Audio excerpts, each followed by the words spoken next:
Welcome to our morning devotion for February 3rd.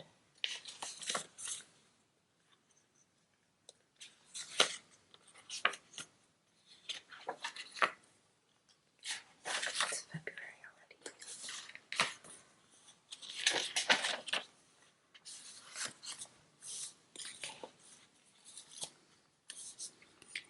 Therefore, brethren, we are debtors. Romans 8:12. As God's creatures, we are all debtors to Him, to obey Him with all our body and soul and strength. Having broken His commandments, as we all have, we are debtors to His justice, and we owe to Him a vast amount which we are not able to pay. But of the Christian it can be said that he does not owe God's justice anything, for Christ has paid the debt His people owed. For this reason, the believer owes the more to love. I am a debtor to God's grace and forgiving mercy, but I am no debtor to His justice, for He will never accuse me of a debt already paid. Christ said, "It is finished," and by that He meant that whatever His people owed was wiped away forever from the book of remembrance. Christ, to the uttermost, has satisfied divine justice.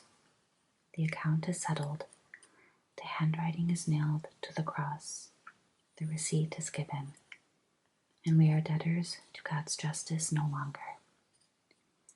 But then, because we are not debtors to our Lord in that sense, we become 10 times more debtors to God than we should have been otherwise. Christian, pause and ponder for a moment. What a debtor thou art to divine sovereignty. How much thou owest to His disinterested love, for He gave His own Son that He might die for thee. Consider how much you owe to His forgiving grace, that after 10,000 affronts He loves you as infinitely as ever. Consider what you owe to His power, how He has raised you from your death and sin, how He has preserved your spiritual life, how He has kept you from falling, and how, though 1,000 enemies have beset your path, you have been able to hold on your way. Consider what you owe to His immutability.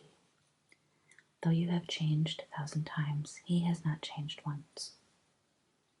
Thou art as deep in debt as thou canst be to every attribute of God. To God thou owest thyself, and thou hast, and all thou hast. Yield thyself as a living sacrifice. It is but thy reasonable service.